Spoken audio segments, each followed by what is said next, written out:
The Axe Murder House. In Iowa State, the Axe Murder House is well known to the locals. Over the years, it attracts ghost hunters, a tourist destination to horror lovers. What happened here to have the gruesome title? The Axe Murder House. In 1912, 2 adults and 6 children had their heads brutally crushed by an axe in this very house.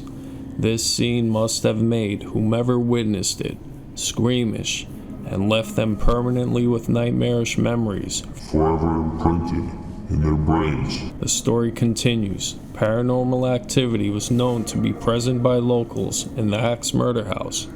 In 1994, the Axe Murder House was purchased by an entrepreneur, J.H. Giesman, and restored to its original 1912 state. His intention was to profit, offering tourists to stay the night for $400. In the same house, 8 people lost their lives by having their heads crushed by an axe.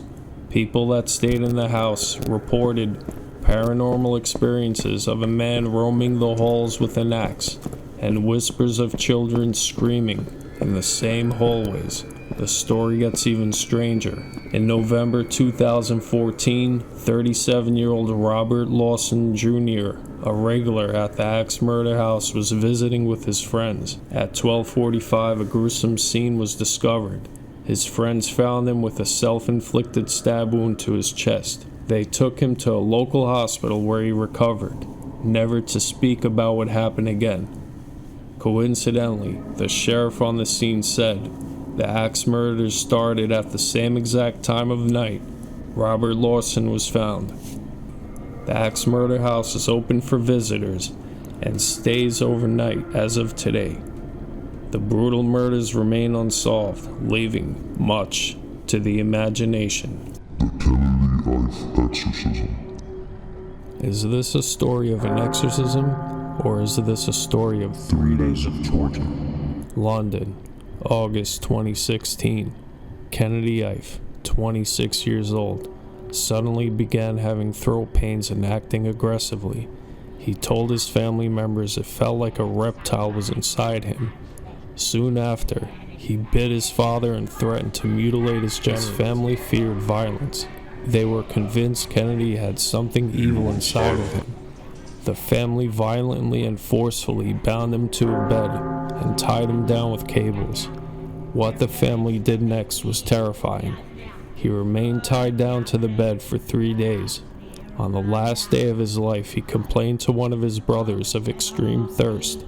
Shortly after, he began shaking and breathing erratically, as if something was trying to get out of him. That morning, he was pronounced dead at 10 a.m. An autopsy was conducted, finding over 60 wounds on Kennedy Ife's body, some of which were bite marks. All 7 of his family members were accused of manslaughter and false imprisonment. The jury deliberated for 4 days. All 7 family members were cleared of all charges. During the trial, Kennedy's father testified, "I ordered my sons to take shifts and use extreme force if necessary." He denied any association with devil worship, cults, or secret societies.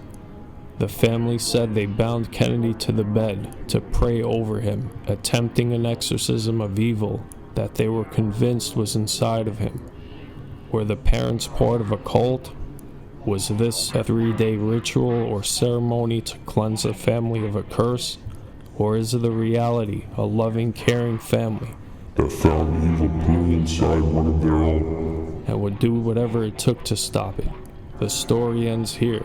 It seems we'll never know. The Cocknell family phone stalker. In 2007, the Cocknell family began receiving strange phone calls. The caller was described to have a scratchy voice, threatening to slit their throats. The caller knew exactly what the family was doing and what they were wearing. The Cocknell family said the strange phone calls came at all hours of the night. The unidentified callers would threaten to kill their children, their pets, and grandparents. They would receive voicemails of their own telephone conversations. This continued to terrify them. One of the private telephone conversations was with a local police detective they were speaking to about the frightening calls. The calls and voicemails would continue for months to harass and terrify all of the family members. Police were paralyzed as all their attempts at helping the family were useless. Calls were finally traced. The results terrified the family even more. The calls were traced back to the family's home, even when their phones were turned off. The already terrified family discovered more. The phones were obviously hacked, and the hackers would spy on their every move. What the hackers have seen and heard on the phone leaves much to the imagination. If you liked what you've seen here, subscribe to tell me you want more, and we'll delve further into the creepy, the disturbed, the terrifying, the unimaginable.